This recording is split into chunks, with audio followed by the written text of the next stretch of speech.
Bonjour à tous et bienvenue Zoom Express. Aujourd'hui, Zoom Express très particulier. Nous sommes dans le Marais breton sur la commune de Saint-Hilaire-d'Eurier sur la côte vendéenne et vous voyez derrière moi cet habitat typique du Marais. C'est Bourrines du Marais breton en Vendée et nous sommes au Bois Jucot, ici, à Saint-Hilaire-d'Eurier. Pourquoi? Tout simplement parce que les travaux de réfection de ces toits de chaume ont débuté et vous allez tout savoir sur nos toits de chaume vendéens avec le chaumier.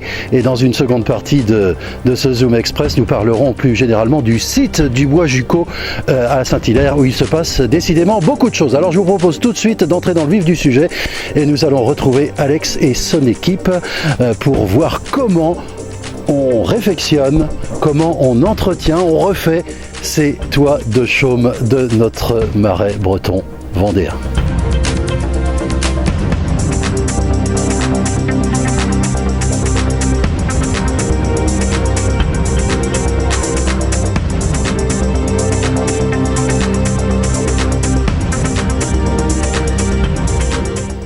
Voilà, et bien nous approchons d'Alexandre que nous trouvons ici en plein travail de réfection de ces toits de chaume. Alexandre, bonjour. Bonjour. Alors dis-moi, c'est très intéressant ce travail et c'est peu connu finalement, le travail de chaumier on dit. Exactement, chaumier. Chaumier, donc tu es en train ici de refaire les toits de chaume bien sûr pour ces bourrines du Bois Jucot. Explique-nous un peu en quoi consiste l'affaire. L'idée c'est de recouvrir à l'origine les toitures telles qu'elles l'étaient à l'époque. Donc on pose du roseau avec des techniques dites hollandaises mais qui sont répandues depuis bien longtemps, avec des crémaillères, des aiguilles, du fil de fer galvanisé et l'idée c'est d'avoir le rendu tel qu'il était à l'époque quand il faisait des surcouvertures, donc ce qui donnait une toiture relativement épaisse. Et nous arrivons en une seule fois à reproduire le même effet visuel et en assurant une bonne longévité sur ce type de toiture. Alors on va détailler un petit peu tout ça. Tout d'abord les roseaux, puisque nous sommes à côté ici des fétus de roseaux. Ils viennent d'où les roseaux? Alors les roseaux aujourd'hui viennent d'Autriche. On est obligé parce qu'il y a toujours des problématiques de champignons dans le roseau de Camargue. Donc nous proposons un roseau de meilleure qualité qui vient hélas de plus loin mais qui assure une meilleure longévité. Donc il vient d'Autriche et voilà, il est très beau.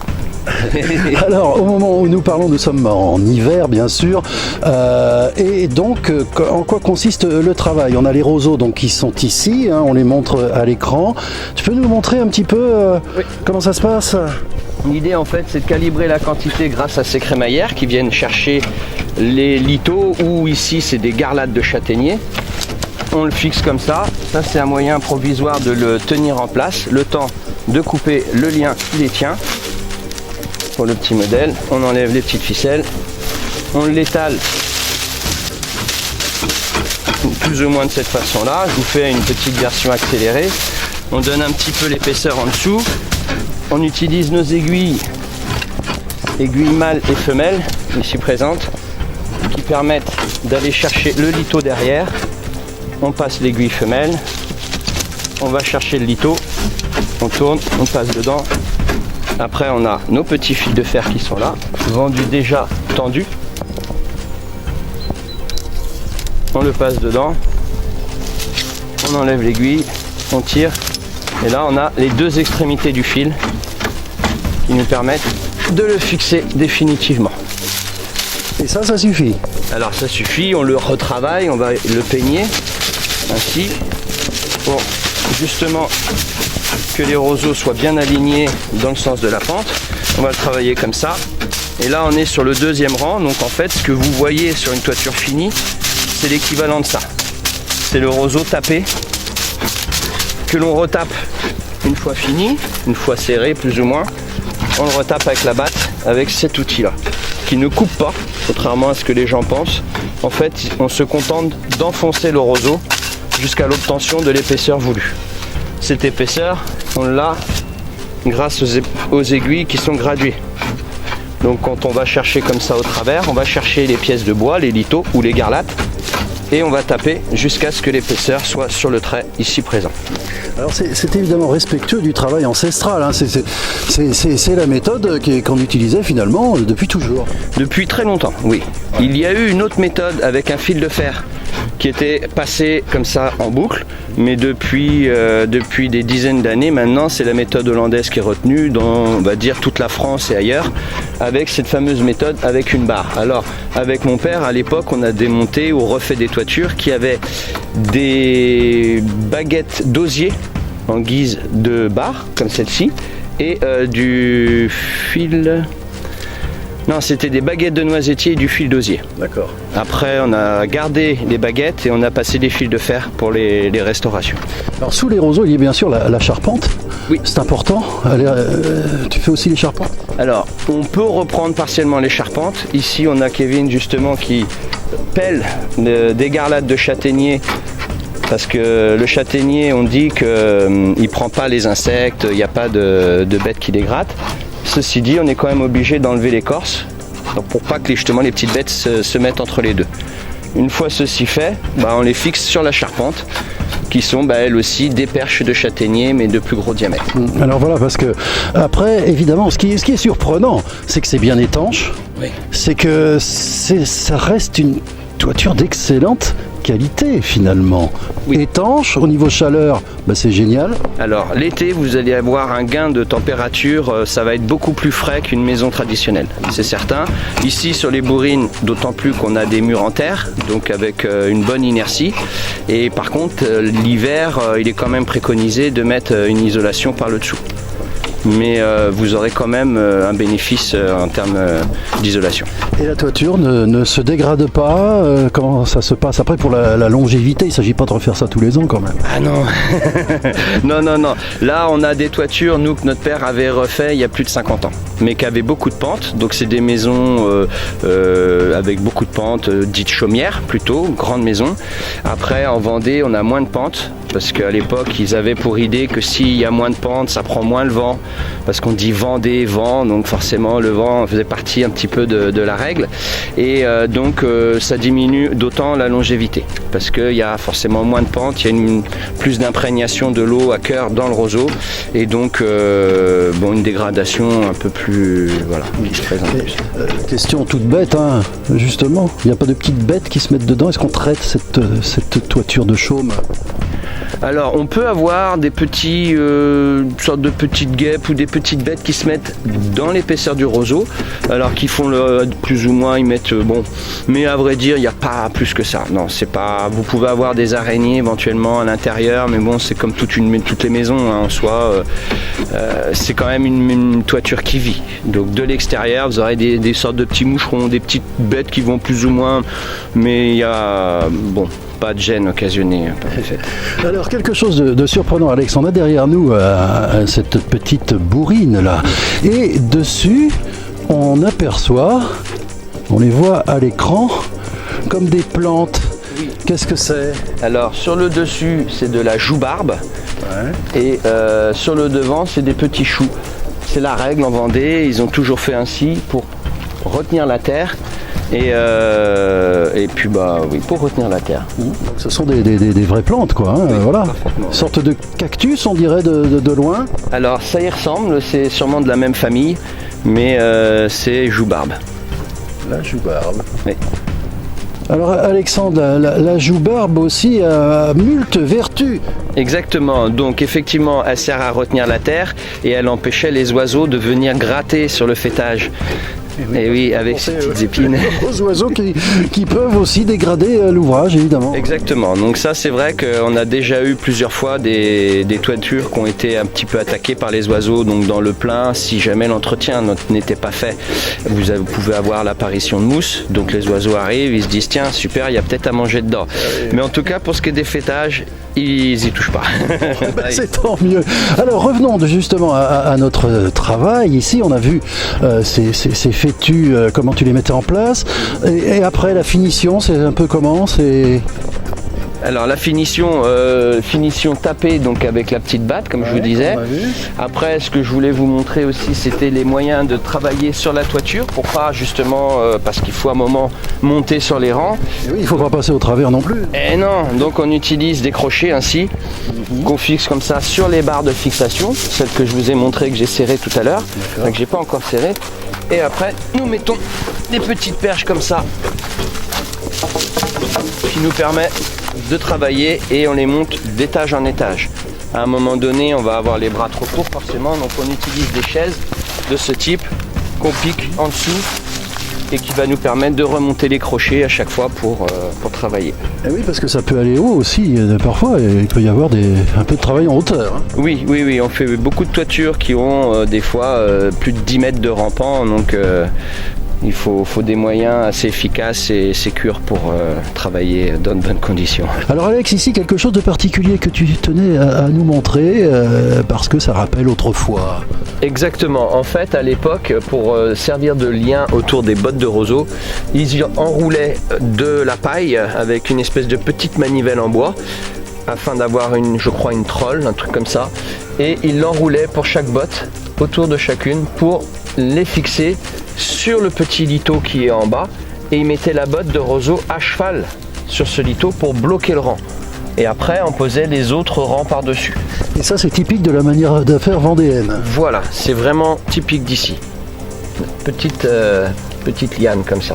Et alors l'été, si vous avez le plaisir de venir visiter le bois Jucot, vous pourrez peut-être participer à la réalisation de ces fameuses petites lianes qui serviront par la suite pour ça, ou sur le tas de foin qu'ils stockent avec des petites formes comme ça, faites justement de ces petites lianes. Voilà, en tout cas un métier qui a pratiquement disparu, le métier de chaumier. Ton entreprise, comment c'est venu tout cela? C'est l'historique un peu de la société. En fait, notre père travaillait déjà dans une toiture, donc à l'époque une entreprise hollandaise. Et puis un beau jour, il m'a dit ah bah tiens, viens, il y a un chantier dans le nord, ça va être sympa. Et hop, c'était parti, j'ai signé et me voilà chaumier depuis 99. Tu fais beaucoup de chantiers? Oui, là on a beaucoup de demandes. En fait, il y a de moins en moins de chaumiers, donc forcément notre programme s'allonge sur plus ou moins 2 ans. Dans la région, bien sûr, hein, ce marais breton mais vendéen hein, de toute façon, bien sûr, où c'est l'habitat typique, mais peut-être autre part, peut-être dans d'autres régions où ce type de bourrine existe? Alors oui, on peut en trouver dans toute la France. En fait, on peut en avoir vraiment partout, absolument partout. Il n'y a pas de limite. Donc une entreprise d'avenir et avec les gestes ancestraux. Exactement. On essaie de faire perdurer justement ce métier en formant tant que possible des gens. Après, il y a les contraintes du métier en extérieur qui fait que le recrutement n'est pas aussi simple que ça. Oui, parce qu'il faut travailler de toute saison. Là, par exemple, nous sommes en plein hiver, il ne fait pas forcément très très chaud. Il faut y aller quand même, quoi. Et oui, alors du coup, on court autour de la toiture pour se réchauffer et c'est parti. Avec la machine à café qui aide. Oui, on est bien lotis ici, on a le droit à la petite thermos de café pour se réchauffer, c'est vraiment sympa. Vraiment bien. Alors, l'entreprise, quelqu'un qui aurait un toit de chaume à refaire, à entretenir comme cela, comment fait-on pour te contacter? Eh ben, par téléphone, dans les pages jaunes, sur internet, on tape entreprise PCC d'Arras et d'Arras Alexandre et vous me trouverez normalement assez facilement.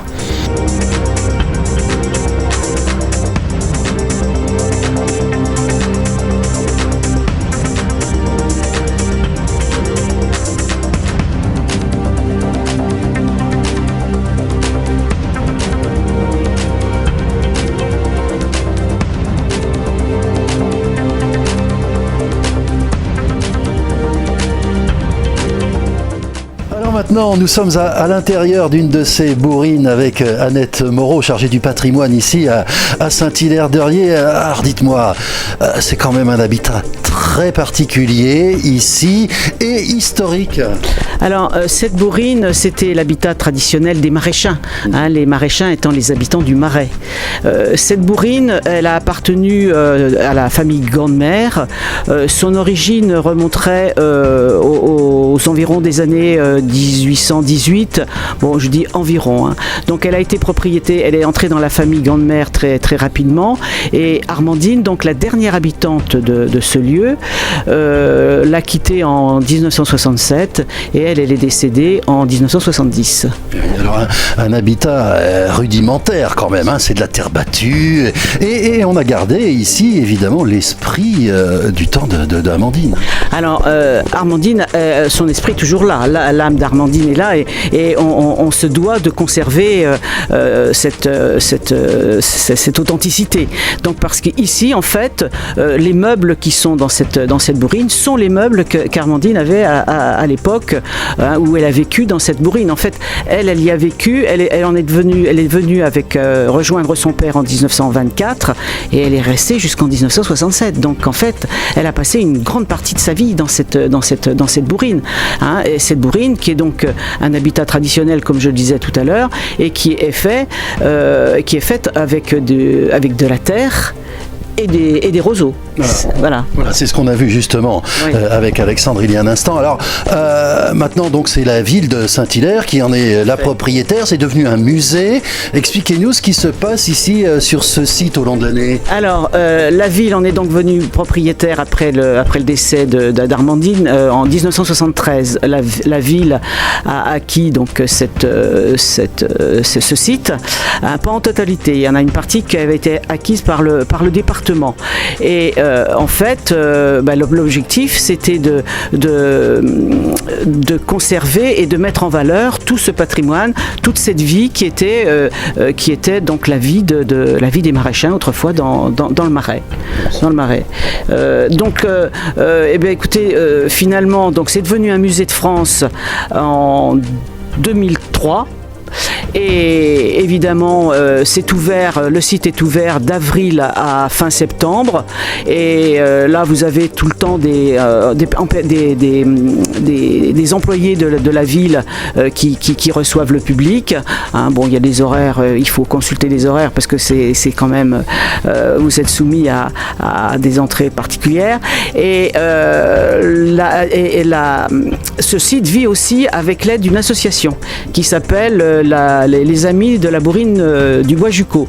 Et cette association fait entre autres deux grands événements, un en juillet et un en août, qui s'appelle la Bourrine en fête. Et là, nous recevons entre 1000 et 1500 personnes entre 14h30 et 18h30. Donc c'est quand même... Et là, il y a des animations, on propose des spécialités du Marais, des savoir-faire, effectivement des savoir-faire, parce que ça, c'est notre problème, c'est que ces savoir-faire sont en train de disparaître les uns après les autres.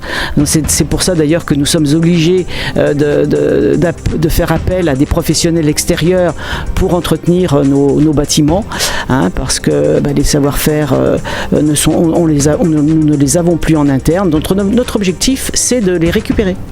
Voilà. Écoutez, merci Annette en tout cas pour toutes ces précisions et puis n'hésitez pas à venir ici à la Bourrine du Bois-Jucot à partir donc du mois d'avril maintenant, dans 3 mois. Début avril. Début avril et puis faire une petite visite et découvrir ces belles choses que nous vous avons montrées aujourd'hui.